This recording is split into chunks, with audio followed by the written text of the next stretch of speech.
Hello, it's Peter Wright and Kathleen Beauvais in Ontario, Canada, with episode number 127 of the Yakking Show. This is a show for awakening you to new perspectives for the changing world we find ourselves in, and it's certainly changing. And we have somebody who's rode those changes as our guest today, but it's not my job to introduce guests. Kathleen does it better than I do. First, let me welcome co-host Kathleen Beauvais in Waterloo. How are you doing today on a somewhat dreary day looking out my window, Kathleen? Same here, Peter, and thanks for the intro, and thank you all so very much for tuning into our show. We so appreciate you, and we love reading your comments, so do please keep those coming. And if anyone out there is interested in being a guest on our show, please don't hesitate to reach out to either Peter or myself. And as Peter mentioned, we do have another very special guest with us today. He goes by the name of Hasani X, but you typically go by just X. X, welcome to the show. How are you today? I am wonderful, and thank you, Kathleen and Peter, for having me. I appreciate it. Now, you came from the streets in Oakland, California, to become the first in your family to become a college graduate. You are now CEO of Lead Your Story. You also have your own podcast called The Yellow Chair. Tell our audience a little bit about how you overcame being on the streets to becoming a college graduate and even starting companies. This is a really interesting story background. Yeah, as you stated, I'm from Oakland, California. So give you context, Oakland was a pretty tough place growing up in the 80s, crime, poverty, drugs, the height of the crack era. And there were just a lot of things that a lot of my friends and family members succumbed to.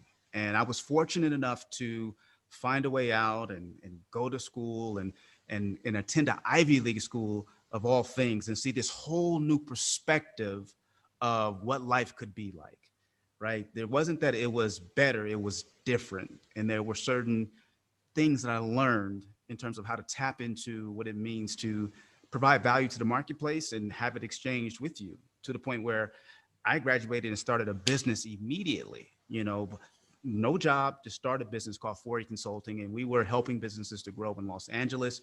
Everything is good. I'm married, have my first kid. Life is good. My son is just being born. And you know how life throws you a curveball, right? It's all good until it's not. And my mom, she rings and she's frantic. Hasani. I'm like, what? She's like, Hasani, they killed him. And I was like, what are you talking about? They killed him, your brother. He got shot. He was murdered. And I was floored. And I went right back to our last conversation with my brother, and we were arguing and fighting because he was telling me that I wasn't the big brother that he needed. I wasn't there for him. And I said, that's BS. Look, we grew up in the same place, same environment, same parents, same opportunities. You are where you are based upon what you did. Don't blame me. And I was adamant about it. I meant it. But it wasn't until I was giving his eulogy that I finally got what he was trying to say. He wasn't saying I wanted you to do it for me, but I wanted you to support me. In other words, he was looking for leadership. Catherine and Peter, I don't know if you have ever been in a position where you come to this moment where you see things for the first time clearly, and the pattern was there the whole time, and it hits you in the face like a ton of bricks. That was that moment. I saw how I was definitely afraid to lead anything. Despite having a 4.0 and being a stellar star athlete, be the captain of the team, nope, not me. Be student body president, nope, not me. I'll do my part. I'll take care of me, but I'm not leading anyone. I didn't want any parts of that. And I told my wife, I made a vow to never allow fear to govern my life. So that was the pivot point for me. I got out of the streets of Oakland, through grace and grit, but the pivot to changing and transforming into the man I am today took place that day when I made that vow. Because in attacking my fears, I had to really work on myself. I had to really go deep and find out who I am and what I'm made of. And I started jumping out of airplanes to get over my fear of heights. I was scared to physical confrontation. I became a professional mixed martial artist and got into a cage and fought crazy stories there. I did everything I could to transform myself and overcome fear. And people started noticing. asking questions. Well, I see the transformation. What are you doing? My wife and our marriage improved. I became a better father, became more fit, the whole nine. What are you doing to take care of your body? How are you taking care of this? And slowly but surely, I started giving people that advice. And I transitioned out of building businesses to building people as a leadership consultant, coach, and performance coach, not only for entrepreneurs, but for publicly traded companies. They're letting little Hasani X come in and tell these seasoned leaders and hundreds of staff members how to come together and build culture, camaraderie, and leadership. And I did that for about a decade, and I had another kind of epiphany. I went back to my old days of building businesses, and I was like, well, the things that work were always the same. Put together a communication strategy, position your value in the marketplace, tell stories to get people to believe, engage, and buy in. And then I went to the leadership and performance space. I was like, wait a minute, it's the same exact thing. I can't get the most out of you until you are telling yourself an internal story and communicating with yourself in the right way. And you're there, you'll show up your best every time when you have an internal congruent story that empowers you. The same thing for leaders and teams and building culture. And that was the genesis of Lead Your Story, where we're probably the only marketing agency, quote unquote, who delves into the realm of leadership, culture, and team by building a unifying brand story internally to run your culture and allowing you to project that internally for performance and, you know, teamwork, but also helping you to push that to the market. This authentic, transparent, connected story about who you are, what you value, and why people should connect and you know, choose you over your competitors. And you know, that's where I am today with Lead Your Story.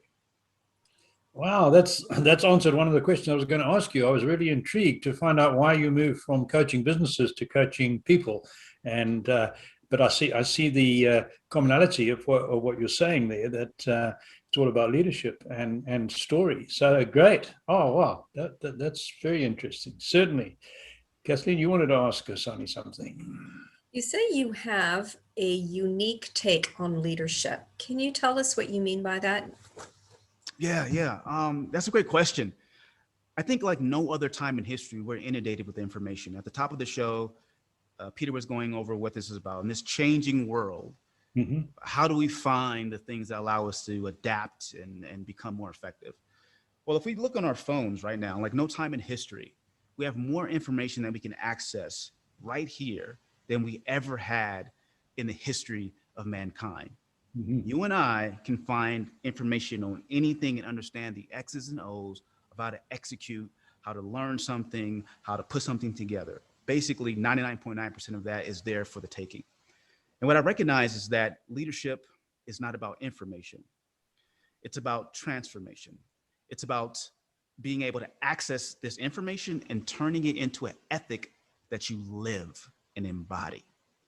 I've been around hundreds of great leaders, and what they all have in common isn't their mastery of skills or their technical prowess or any of those things that we typically associate with being a great leader, basically knowledge and information. What they are awesome at is being a living embodiment of the ethic and ethos that they're trying to help their company live by. And that just gives them this credibility and this charm and charismatic kind of connection with people, to where when I say, hey, I see this in you, I believe you can do better, this is what we're about. And people don't fight that because they see her living it. They see her struggling through it. They've shared their stories. They're not perfect. They're vulnerable, but at the same time showing degrees of strength. In other words, we call this living leadership, right? You got to live it. And that is foundational. Everything else, if not built on top of that, the cookie crumbles. And every leadership initiative that I've been a part of and seen implemented falls short when that ground floor isn't taken care of. Absolutely right. Absolutely. Going to switch direction a little bit. I noticed you call yourself a modern Stoic. So I follow Stoic principles myself. One of my morning reading books is called The Daily Stoic. In fact, you've probably seen it, by Ryan Halliday and Stephen Hanselman, and it quotes Marcus Aurelius and a few others. To tell our listeners a little bit about what Stoicism is and why you consider yourself a modern Stoic. Yeah, great question. When I talked about diving into my fears and really becoming not just self-aware of what's going on internally with me, but holding myself accountable to dealing with those issues and challenges.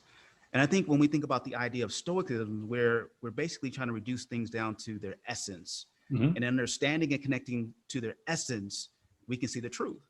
And now we're confronted with a very simple decision. Do we operate and live from this simple truth, which isn't complex? It's not a loud, roaring thing. It is a simple, quiet whisper, but nonetheless poignant and dialed in and true every time. And I connect modern Stoicism to the idea of embracing that truth and then trying to orient your life around it. Mhm. So, I go through the daily meditations myself, and I go through this process I call the RAW review, which helps me to do this on a daily basis. This is an acronym, RAW. My wife's a lieutenant colonel in the Army, and they have these after action reviews. And by the way, she's from Oakland, California too, high school sweethearts. So love her to death. But they have the after action reviews, and we went through that process, and she was telling me about it, and I turned it into what I call the RAW review. So after every action, I'll do it after this podcast, I'll do it after a client meeting, I'll do it after a training, I'll do it after anything where I know I want to be my best. I go through RAW. First, I recognize what went well, right? What was working, all the positives. Then the A is acknowledge areas that didn't live up to where I could be or how things weren't working the way I wanted them to. And then W is the work. What will I work on specifically to address an area of weakness and to double down in the area of strength? Mhm. This allows me to be grounded in truth more often than not, and allows me to have a rapid feedback loop with everything I do in my life. And I'm able to improve dramatically, quickly, by that process of constantly being under construction. You mentioned the yellow share. Well, my colors are yellow and black, and that basically signifies always under construction, Oh, never having arrived, always seeking to improve. Not taking myself so seriously, another Stoic principle. I understand in the great grand scheme of things, I am but this, but if I hold this accountable, I can impact this, Right. right? So yeah. Oh, good. Thank you. Thank you for that. And talking impact, I've got to tell our viewers one of your things on your website is you aiming to impact 100 million lives, right? Yeah. Is that what I read on Yeah. your website? Yep. Very good. Yeah, 100 million lives.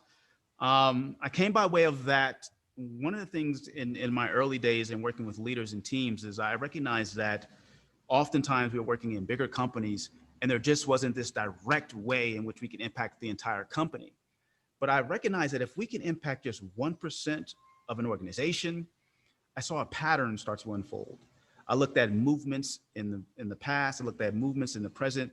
There's a loud, emotionally connected, serious 1% who can change the entirety of everything.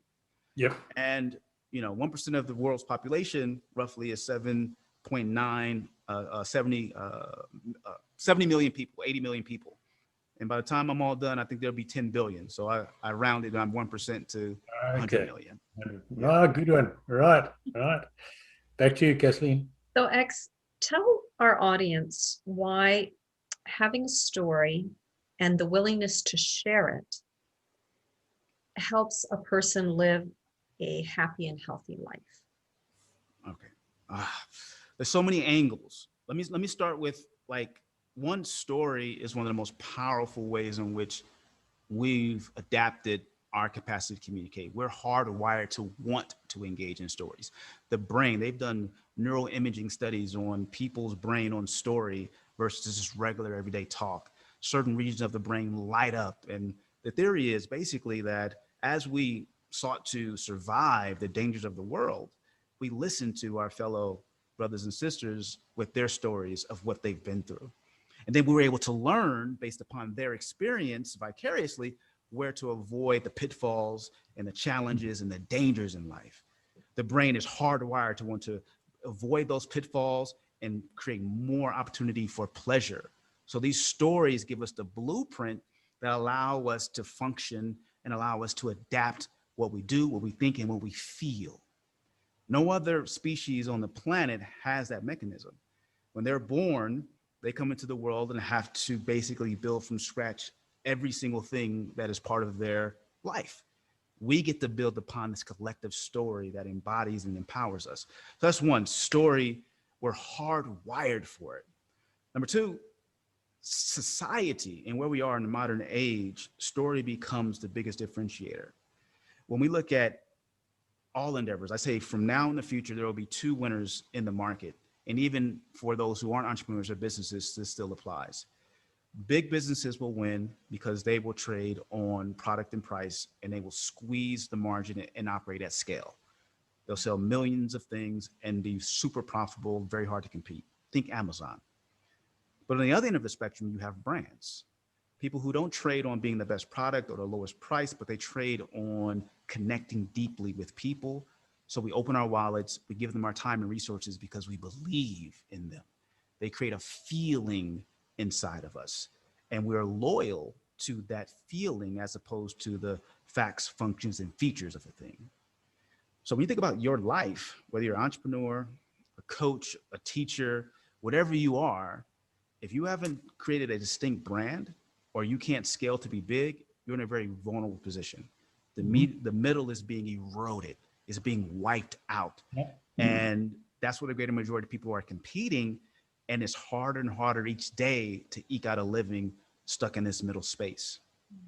So story becomes the most accessible tool that will allow anyone to stand out and be seen as different, desirable, and not a commodity, not a choice among many, but the choice, because it resonates and connects, because you and I, Kathleen, share a common bond through the stories that I share, which third point, not to overtalk this, story connects us because it showcases not only how to achieve that pleasure, but how we've overcome the pain, problems, and issues.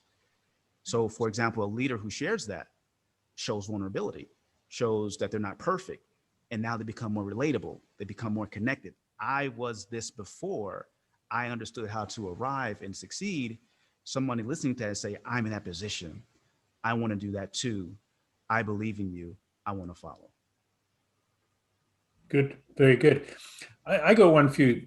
I've read from many business writers and leaders that, and business consultants, culture trumps strategy in a business organization and any organization every time. Right? You can come in with the best strategies in the world, but if the culture resists it, you got a problem. So do you agree with that, first of all? And if you do, how do you change it? Yeah. Hey, that is a great question, Peter. I absolutely 100% agree with that. And here's what I tell people culture is. If you break apart the word culture, you find it has two key words in it. One is cult. Yep. Right? When you have a culture, you have a cult, meaning there is a energy and ethic and ethos that changes how people think, feel, and what they do. We're bonded by that. We are in a cult. So if you're a leader and you want to build culture, you're building a cult. But the second part is harder to wrap your head around because you have to execute. The key word in culture is cultivation. You have to cultivate it. Right. The only thing that grows on its own, wild and free, are weeds. If you want to build a culture, you have to plant a purposeful seed, say an apple seed, and you have to cultivate that seed. You have to nurture it, you have to support it, you have to water it. And this is where leaders fall short. They don't understand that in their early stage of culture building, it's the weakest, most vulnerable state of transformation and change. Just think about a plant. It hasn't taken root. It needs your protection. It needs all these things. You have to nurture that baby until it can walk on its own. And this is why culture trumps strategy. Because when that apple tree finally delivers fruit, what's inside of each apple? Seeds. Another seed, which when planted creates the same exact fruit. So now a leader can move away from trying to cultivate this thing. It becomes a self-perpetuating engine. And that's the power of culture. Right. But to get it moving, you have to show the members and leaders of the cult that there's some benefit to them. Oh, yeah. Oh, yeah, for sure. I give you an example. When I spent some of my life in the corporate world in middle to senior management, and it was a very male dominated. This is going back a long time. I'm an old guy, so and it was in a different country, which was a very patriarchal society. And I had more women in my department than any other department, and I struggled to get them equal pay for the same job. It's just impossible. And that was what you were saying. This was the cult of it was dominated by accountants and engineers and marketing people. They, like me, thought we're on a different planet. And that was virtually impossible to change. We Yeah. so yeah, I hear what you're saying. No, 100%. And I'll give some practical tools to kind of jot down. I call it the 5 C's of culture. But beyond the 5 C's, their leadership's role is to create a vision. And in that vision, you're projecting out into the future possibility, a desirable future position that people say, hey, I want that. I believe in that. But if you're not a living, breathing embodiment and example of it, those words will fall short. So you have to be what I call triple X, an exemplary example of excellence in that space. Otherwise, people will see it as rhetoric, pie in the sky dreaming. They have to believe that this vision you're painting, you are the embodiment of someone they can believe in to help get them there. Because here's the misnomer. We don't want to be led by a hero. We want a leader who can help us to be a hero in our own story. Yes. And this is where the 5 C's of culture come in. There are 5 C's in terms of cultivating and creating that culture. The first is calibrating what excellence looks like. There shouldn't be any mistaking around what it looks like, where we're going, how we get there, what are the things that we need to do, what does success look like? We need to be very clear on that picture. So you have to calibrate excellence. That's the first C. The second one is you have to celebrate when each person or in the organization is marching toward this marker of excellence in every way possible.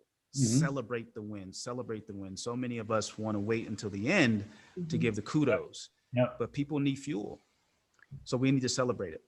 The third is we need to commemorate when we've excelled and met the standard of excellence. This means it's written down. It's an email, a newsletter, a plaque. The issue with building culture is that there will be invariably ups and downs just due to business cycles, just due to what's going on.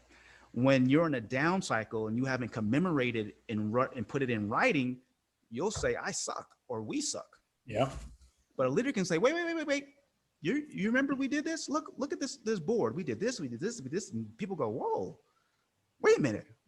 It's not that bad. We got what it takes to excel. So you got to not only celebrate it, but commemorate it, because that becomes a living, breathing record, not only for those who are there, but for those that you bring into the organization. The fourth C is you calibrate excellence, celebrate, commemorate, is call to mind often. You have to call it to mind. Like, repetition is a mother of skill. You can't have this big hoopla, visionary statement, big speech, and then storm off and say, oh, we did it. They know it. They get it. No, it's like a kid. I got 3 kids. You better say it every day 100 times. And it's not that people are kids. That's how the brain works. We got to hear it over and over and over. And the last C is condemn mediocrity.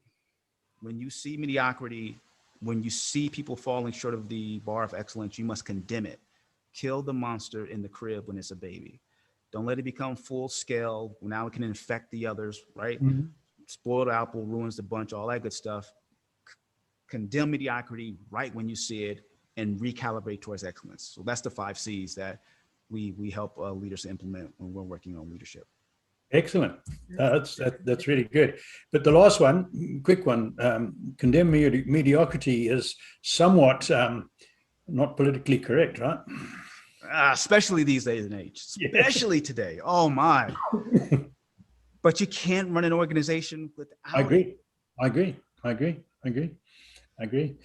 Yeah, I agree. Kathleen, back to you. So if a company wants to connect with you, then X, can you walk us through the process you would take them through in helping them? Yeah. First and foremost, we don't have a kind of one size fits all approach. When I work with a company, it's diagnostic first. You know, we're looking to figure out what the actual problem is to make sure we're solving the right problem. I'll give you a quick story. We working on a contract with a medical company that was selling a very expensive product that if insurance didn't pay for, then the user was on the hook for paying for it. And these were like $50,000, $75,000 like tests. And the only people in the office were nurse practitioners. Well, the nurse practitioners aren't salesmen and they don't want to sell, but they hired us to come in and come up with the communication strategy and sales training for these nurse practitioners. The nurses hated it. The owners like, we got to do it. Let's bite her upper lip and make it happen. Well, that was going to be a very lucrative contract for us. But I said in our discovery session, I was like, wait a minute. Why do you assume you have to sell it? Tell me how you're presenting it. And they were presenting it in these phases. They were presenting it as you do this loss leader, and then you're upgraded into this thing that you're sold. And I was like, try this for a week. Just call it a phased approach. Phase one, if you qualify, you go to phase two, which is this bigger, more expensive product.